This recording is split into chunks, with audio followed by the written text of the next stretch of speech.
Visa execs are calling it the journey to cashless.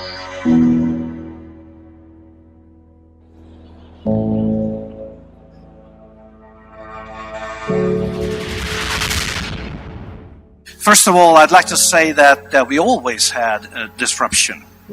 It's just, it never was so disruptive as it is these days. And there is a reason for that. They have the same problem with cell phones. It's kind of crazy today that we live quite comfortably in a world that George Orwell would have thought was super crazy. So what do we say to those who say, you know what, listen, privacy is out the door. Everything's about convenience right now, and forsaking privacy is worth it given the convenience of devices like Alexa. You say, well, then you should be happy. I mean, those kind of people, they're loving life right now because we are constantly giving up privacy, and we are only going to give up more privacy because we're entering an era of artificial intelligence. I mean, Elon might be proof that time travel exists because he seems to have either more hours in the day than the rest of us have, or you know, or he's from the future. He's just, in all seriousness, I'm laughing because his ability to think cogently and thoughtfully about such a wide range of topics while running these multiple companies and seeming to be running them well is just, I mean, it's like it makes you shake your head. Like we all carry a phone with a microphone that can be turned on really at any time without our knowledge, with a GPS that knows our position, and a camera, and well, kind of all of our personal information. We do this willingly. And it's kind of wild to think that that's the case.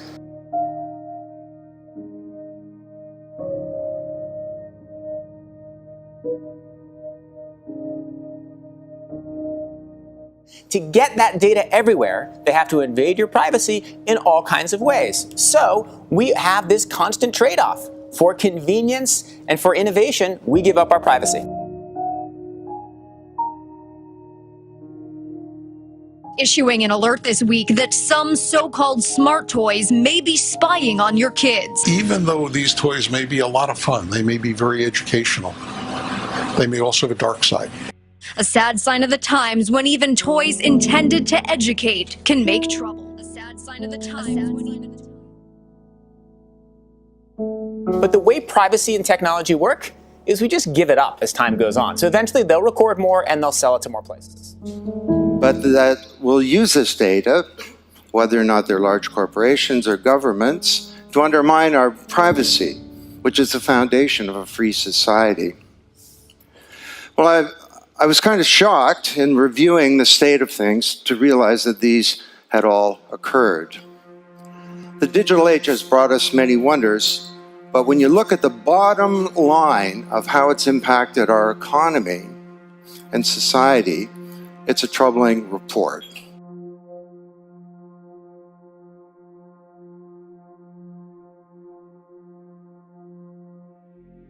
But warns using it on air travelers could be a dangerous step toward building a more powerful surveillance infrastructure on Americans. There's a pretty good chance that over time, if we don't put in place checks and balances and really, stop the application of this powerful surveillance technology on Americans, it will inevitably expand to other things.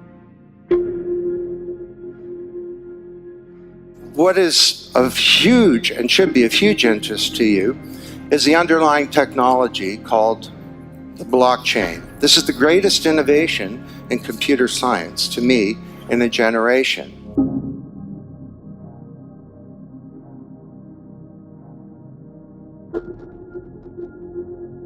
The blockchain is basically, it's a distributed database.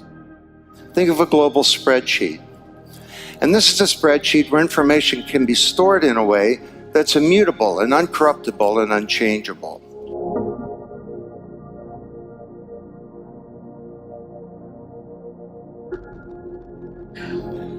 So the problem is here that we seem to be forgetting just how much information we share. as we add it bit by bit in what I like to call data crumbs. Sure, that one picture you upload doesn't say a lot, but don't forget that this information is combined. And when it is, it provides an incredibly in-depth picture into your life.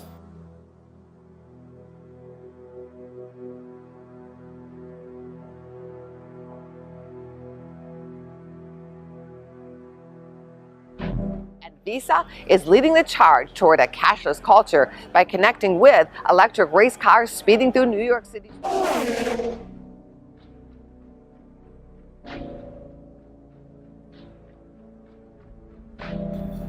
We're already sharing biometric data with our phones, such as face scans and fingerprints, in order to unlock them, as well as some basic medical data.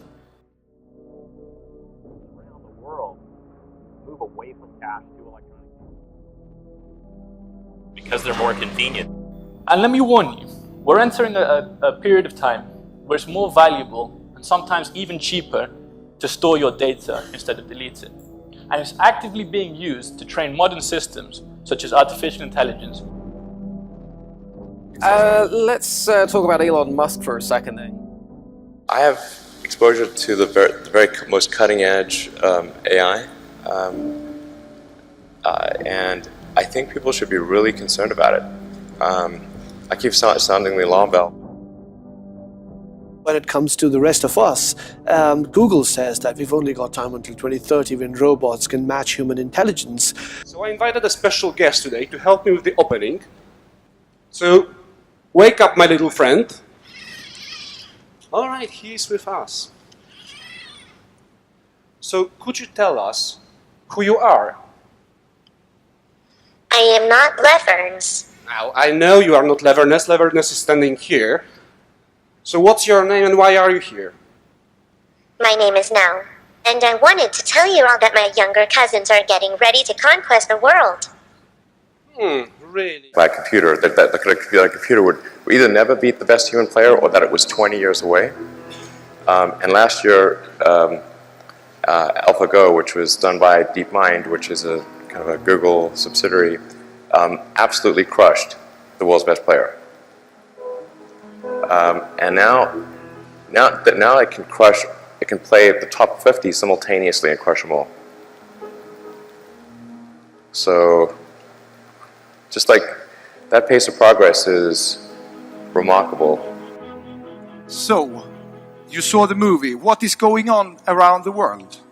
We have a major migration, a lot of millions of people fleeing war and injustice. We have a climate change that is causing natural disasters in different parts of the world.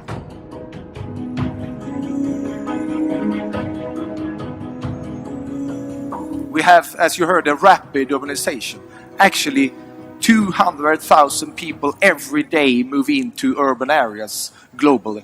Problems today are more global, and this means there is no way any country can solve them by itself, and we need global answers. The Agenda 2030 is an agenda aiming at a fair globalization.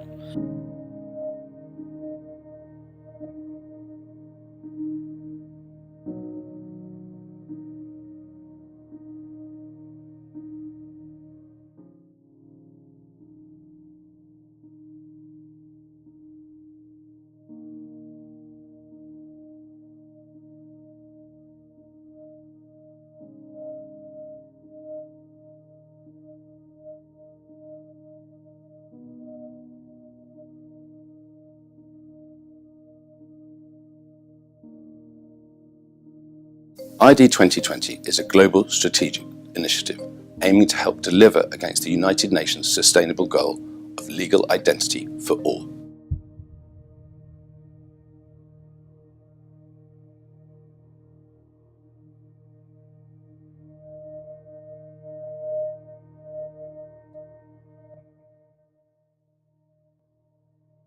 The Supreme Court has ruled that the right to privacy is not a fundamental right. But look at today's day and age, it's all digitized, all the information. You don't have a choice, but you're going there voluntarily. This is not that. This is something far more dangerous. We are in something like a digital emergency, where the state or the government is taking all your data and linking it to everything else. When you buy air ticket, a rail ticket, a ration card, a passport, a scholarship, whatever you do, they're all being compulsorily taken. It started as voluntary, now it is mandatory, and it's everywhere.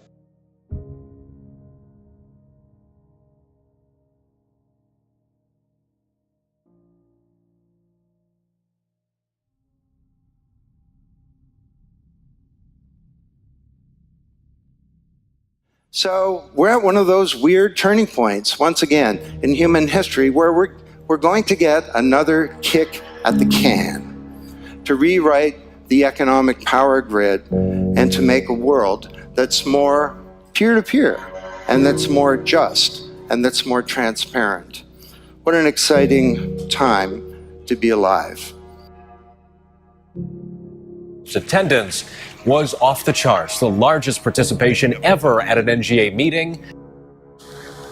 AI is a fundamental risk to the existence of human civilization, in a way that car accidents, airplane crashes, faulty drugs, or bad food were not. They were harmful to a set of individuals within society, of course, but they were not harmful to society as a whole. AI is a fundamental existential risk for human civilization, and I don't think people fully appreciate that. We give them a set of rules and they follow them. In this instance, and we're talking 10 to 20 years away, I mean, for true artificial intelligence, it's going to be a very different place. This is really like the scariest problem to me, I'll tell you. Yeah, so I really think we need government regulation. First of all, I'd like to say that we always had a disruption. It's just, it never was so disruptive as it is these days. And there is a reason for that. The reason for that is that disruption has become digital. 8th ABSO Conference. The Old World Disrupted.